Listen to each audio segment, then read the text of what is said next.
Morning Business. On sait très bien que cette génération-là aura plus de mal à trouver du travail à la rentrée que les autres. Forcément, crise économique oblige. Est-ce que le gouvernement... Pas plus de mal, ils ne vont pas en trouver. Ils vont pas en trouver. J'espère quand même que certains en trouveront quand même. Non, quand on dit les premières victimes, il n'y a aucun doute là-dessus. Ce sont les premières victimes de la crise. Ça... Et que faut-il faire? Le gouvernement doit-il du coup intervenir, mener une politique exceptionnelle pour cette génération? Je crois que compte tenu du caractère exceptionnel du choc qui s'annonce, 800 000, 700 000, 800 000 jeunes qui arrivent, je pense que oui, il faut intervenir. D'ailleurs, le chef de l'État est très clair, il y aura des incitations à l'embauche. Alors là, il y a un match qui est en train de se jouer entre Bercy et le ministère du Travail.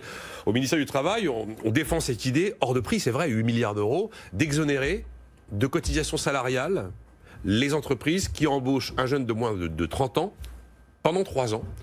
Là, on parle de jusqu'à 2,2 SMIC. Et plus de 2,5 SMIC. Et ce qui est très malin dans cette proposition, c'est que en fait, les cotisations seraient bien calculées, mais au lieu d'être versées à la Sécu, elles resteraient dans la trésorerie de l'entreprise. Elles restent dans la trésorerie. Et donc oui, évidemment, la Sécu, elle a besoin de ses cotisations, donc c'est l'État qui compensera 8 milliards d'euros pour 320 000 jobs, 320 000 jeunes. Et à Bercy, on dit c'est beaucoup trop cher. Donc on est en train de réfléchir à une bonne vieille prime, comme on a l'habitude de le faire. À Bruxelles aussi, le sujet est à l'ordre du jour, puisque Ursula von der Leyen laisse entendre qu'on va mettre 22 milliards sur 2 ans, je crois.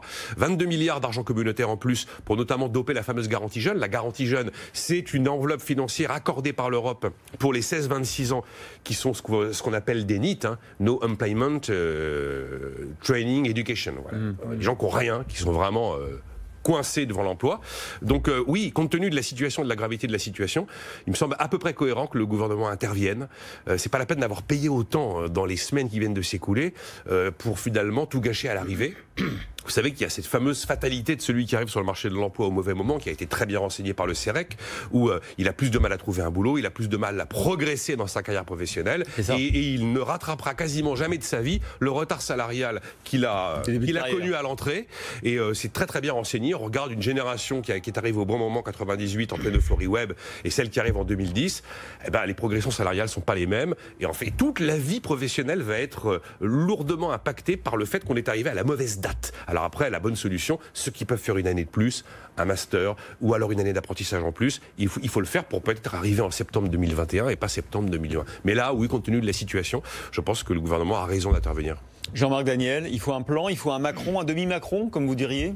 Écoutez, un demi-Macron de plus, c'est un jour plutôt modeste. Un demi-Macron. C'est-à-dire, je rappelle que pour Jean-Marc Daniel, un Macron, c'est 17 milliards. Absolument. Donc là, on a un demi-Macron. C'était l'enveloppe post-gilet jaune. Voilà, c'est l'unité de gabegie de notre gouvernement.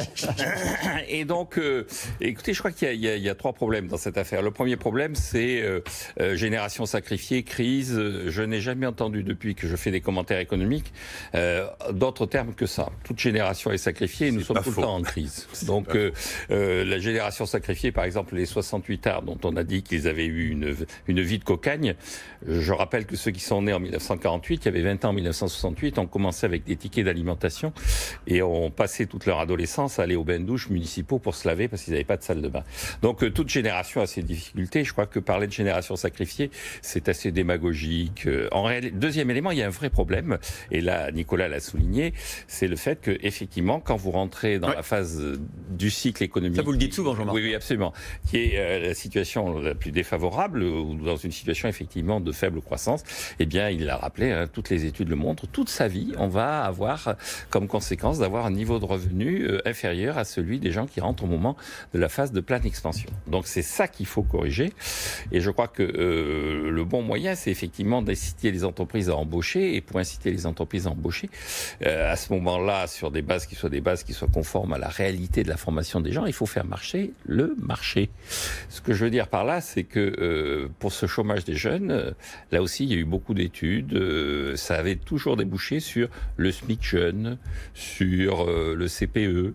Et là, de nouveau, l'idée, c'est la même. C'est-à-dire, c'est d'abaisser le coût du travail. Mais qu'est-ce que vous feriez, Jean-Marc? Rien? Si, je allégerais considérablement, non pas les contraintes financières, mais les contraintes juridiques sur l'embauche.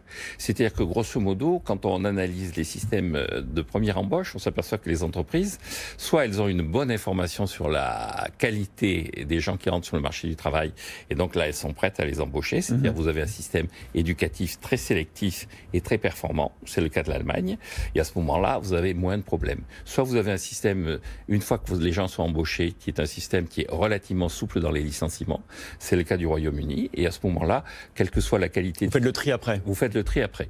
La France et l'Italie, accessoirement, ont la caractéristique d'avoir un système éducatif effondré et un code du travail punitif. Donc vous avez la sanction qui se porte. Donc le problème de la jeunesse, c'est pas la crise économique, c'est pour vous le droit du travail et le droit du travail et la formation, la qualité de la formation. Ce serait quelle mesure d'assouplissement juridique? Ce qu'avait prévu le contrat première embauche, c'est-à-dire de faire en sorte que les gens qui sont embauchés puissent être licenciés quasiment sur SMS. C'est un peu ce qu'on a fait pour l'apprentissage, discrètement. Absolument, absolument. Et le troisième élément, c'est sur le discours sur la formation. Depuis là aussi, entre génération sacrifiée et crise, le mot ultime du discours dominant, c'est formation. Alors on voit bien, on a compris comment ça fonctionnait, Shanghai, ce qui nous permet de montrer qu'en fait, nous avons encore des formations d'excellence. Mais le problème, c'est pas ces formations d'excellence. Le problème, c'est l'ensemble des formations.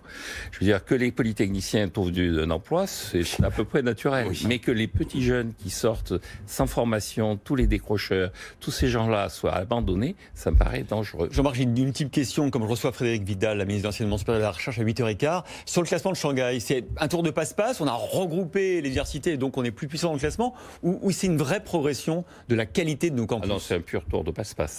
C'est-à-dire que nos campus sont restés les mêmes et ils ont toujours été d'un niveau excellent. Je crois que personne ne peut contester, vu le nombre de prix Nobel, vu le nombre de médailles Fields et tout ça, la qualité de l'enseignement à l'école normale supérieure, par exemple. Donc, ou à l'école polytechnique. Mais étant ancien élève, je vais plutôt concentrer sur l'école normale supérieure. Je pense que personne au monde ignore, dans les gens bien informés, la qualité de l'enseignement de l'école normale supérieure. Non mais on a la meilleure matière grise du monde, on le sait. Après, on a aussi 150 000 échecs scolaires par an et 80% des chômeurs. Une des meilleures matières grises, il y a les Chinois, oui, non, mais d'accord, non, mais c'est vrai, il faut admettre. Mais vous prenez encore une fois toutes les grandes success stories aux États-Unis, il y a toujours à un moment clé un ingénieur français qui est intervenu pour des moments hyper stratégiques et décisifs, ou en tout cas très souvent. On a une école mathématique qui est encore de très bon niveau autour de ces écoles d'ingénieurs de système de grandes écoles.